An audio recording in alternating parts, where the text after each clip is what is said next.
Realms of Ruin is an upcoming RTS set in the Warhammer Age of Sigmar universe. Currently at this weekend there is an open beta, so if you do want to play it for yourself, head to the Steam page to request access, or I think you can actually play the beta on consoles as well. And I think this game is hoping it's going to be like the strategy game that Dawn of War was for 40k, where it was this huge breakout hit. But let's see how good the beta is, at least in my opinion. And if you're interested in Warhammer games, anything from 40k to Age of Sigmar and the sort of spin-offs like Necromunda, Blood Bowl, then this channel is purely going to be about Warhammer games, the past, present, and future. So if that interests you, subscribe to the channel. So onto Realms of Ruin. Now, initially, my first impressions when I jumped into a game were very, very negative, and that's because the default controls are horrible. Now, thankfully, you can rebind all the keys, so I'm talking about PC here in terms of rebinding all the keys. But default movement to move your camera is either moving the mouse to the edge of the screen, or holding down middle mouse and moving your mouse around, or the arrow keys. Now, I don't think I've used the arrow keys to move a camera in any game since the 90s.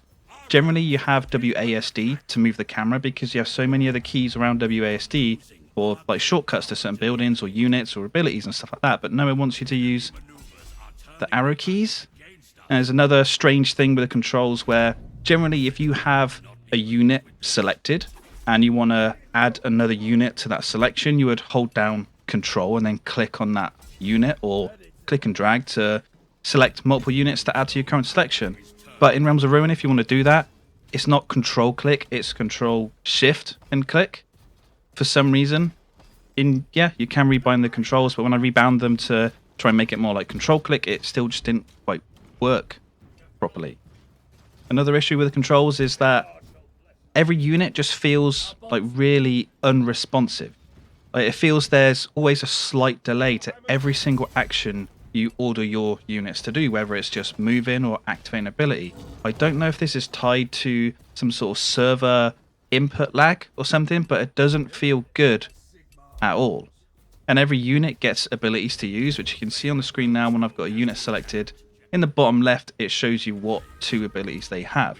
Now, generally, if I wanted to use an ability in an RTS, that ability could have like a hotkey assigned to it, which again, you can see in the bottom left, there'd be a hotkey for it. And I'd press that button to activate that ability. But in Realms of Ruin, you press that button, it doesn't activate it, it shows more information for that ability. And then you have to press it again to activate it. Like, why not just make it a one-tap thing? I don't understand it. Really, I don't understand why they made it that way. And the interface, generally, I think it's really, really poor, and it's lacking a lot of information.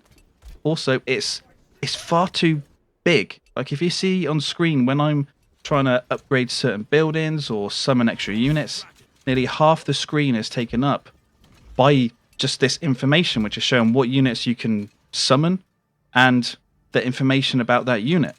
When looking at every other sort of RTS I've ever played, that information is quite condensed and really well made just to the very bottom part of the screen. So you can really see fully like the whole screen and what's actually going on. It's not a good interface. The interface really feels like it has specifically been designed for like a console version or a mobile version. There's also some quality of life things really missing from the interface, such as when you have some pop-ups open like the summon screen or an upgrading screen, you would expect the screen to close if you move your mouse off that window and then just click somewhere on like the screen on the map. But it doesn't close. You have to hit escape to close it. It's a really strange thing, and it does feel like it's a console thing where the console users would press like B or something or circle to close down that window. I think the interface really needs a big redesign for the PC version.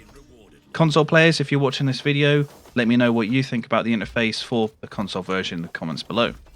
Another really strange thing for me is that when you click on a unit that you currently have, it doesn't give you any information about that unit at all. If you see at the very bottom of the screen when I've got a unit selected, it has their portrait, the name of that unit, and a health bar. It doesn't tell me how much health they actually have. It doesn't tell me how much damage they do. armor if that's a thing, anything. It's just a health bar. And that's really important to know this information. It doesn't even tell you that sort of information in the squad recruitment screen either.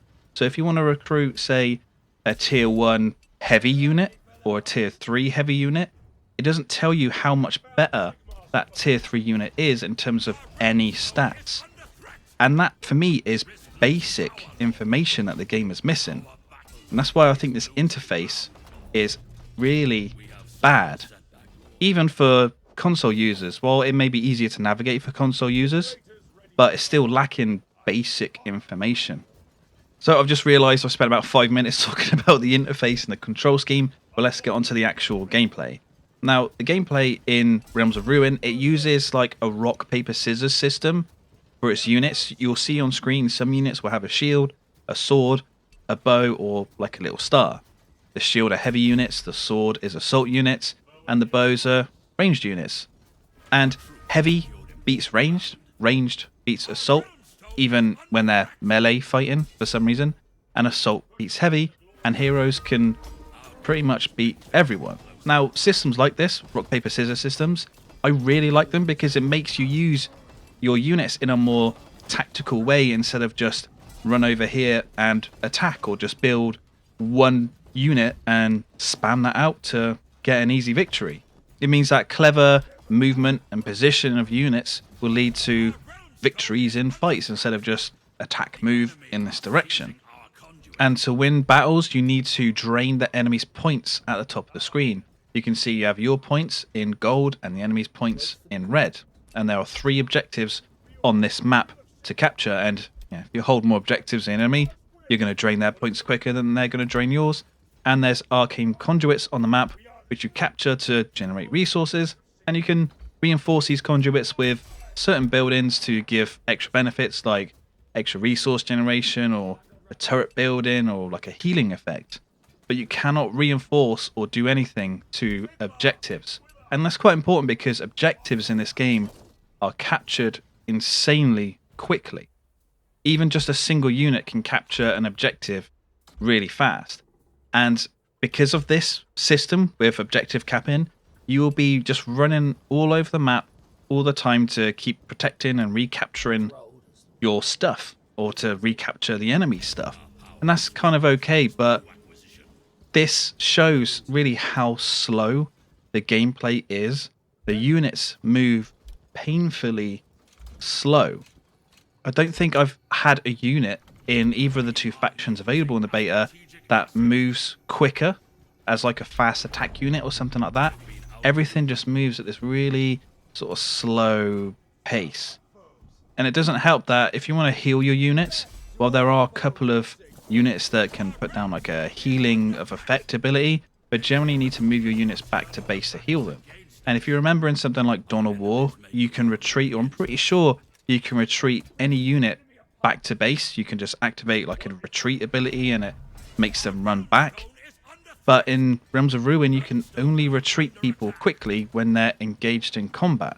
So if you win a battle and you want to pull some units back, you have to make them run really slowly back to base to heal them, and then really slowly run back to your front line. So you need to micromanage the movement of your individual units quite heavily. And it doesn't help that the AI of your units is just stupid. I've had units standing around close to combat doing nothing. They just need to be told, like, come on mate, move a couple of meters over to your right, and then they'll decide to auto-engaged. And ranged units, they always need to be aimed, since they fire in a cone. So if you move your ranged units somewhere, they could end up just looking away from the battle and doing nothing. You do need to click and hold to bring up the cone to make sure you aim them where they actually need to aim. But what happens is if they're shooting at something in that cone and that enemy moves outside of that cone, like to the right, they'll just stand there and do nothing and let that enemy just run up to them. They don't have the intelligence to say, maybe I should just rotate and keep shooting that enemy. They'll just stand there and happily do nothing while there could be an enemy standing like a meter to their right. It's stupid, really. I think it's just really stupid. I think they should make range units have no cone and just a simple radius like every ranged unit does in like an RTS pretty much. One thing I also don't like is that if you target an enemy that moves into the fog of war, your units will just stop pursuing on the spot. I would at least expect them to carry on to the last known enemy location, but they won't, they'll just stand still. I think the intelligence of the units needs to be upgraded a little bit, or they might need to introduce something like stances to the game, so you can put your units in a passive stance where they'll do nothing, defensive so they'll only engage units within a certain radius, or aggressive where they'll just try and pursue enemies down like forever. So in the game there are two types of resources: command, which you get by capturing arcane conduits, and that just increases the amount you generate every tick, and realm stone, which you get by upgrading arcane conduits down a certain tree to then start generating realm stone. Command is used to recruit troops, and realm stone is used to research upgrades for certain units, use abilities, and you use that in conjunction with command to recruit stronger units. Now, the use of realm stone, I think, is a big issue with the game, because, like I said, you use realm stone to get upgrades, research things. You need to use realm stone to upgrade your main building to get extra tiers of units, and then you use realm stone to recruit those units. But because it's used for every single ability in the game, if you then start using the abilities of your troops, it really gimps your progression, because you can't research stuff, you can't upgrade your main building, and you won't be able to recruit stronger units. Now, these abilities are really powerful, so you do want to use them. But I found through playing, the best thing to do is really not to use any abilities during the early portion of the game, and try to get to tier 3 as quickly as possible to get your best units. Because when you get these tier 3 units, your economy is probably already in the right place where you're generating enough realm stone to not be worried about using abilities. But with these tier 3 units and their abilities, the whole rock, paper, scissors system gets thrown out the window, because these abilities are super powerful. Like, one ability from one of these tier 3 units can wipe out multiple squads. So then the tier 3 battles just become about ability spam and no tactics. Honestly, it's shit. Now, graphically, the game looks alright, you know, nothing really bad to say about the game. The footage you're seeing, I ran the game on max settings with DLSS set to quality. I had no hitches at all. It just all ran fine, which is good, I suppose. I mean, nowadays we usually get games that come out that run terribly, and it takes ages with patches to fix them. So to play a beta that runs fine is really good. But the audio-wise, I think the sound effects are really, really lacking. There's a lot of impacts that just really lack that oomph, you know? I think they need to do a little bit more work on the sound effects. So in conclusion, I think if you were hoping that this would be, I think it would be the first great Age of Sigmar game, then I think you will be disappointed. I'm seeing a lot of comments from people saying that the game is kind of like Dawn of War 3. I never played Dawn of War 3 because everyone hated Dawn of War 3, and I loved Dawn of War 1 and 2, but I will force myself to play Dawn of War 3 and make a video about it on the channel.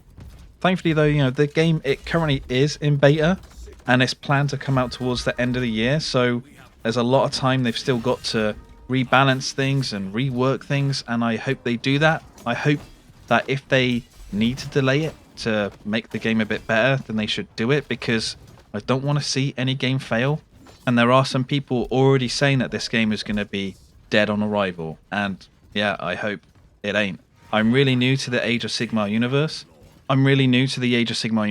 And this is the first game I've played in this universe, and I don't want it to see it to fail. And I will be playing the older Age of Sigmar games that have already been released to see what they're like. So if you like the video, please give it a like. It really helps with the algorithm, and comment down below what you think about the video and the game if you've played it so far. As I said earlier, I will be covering pretty much any Warhammer game I can get my hands on, past, present and future, so subscribe to the channel if you like the sound of that. Thank you for watching, and I hope to see you on the next one.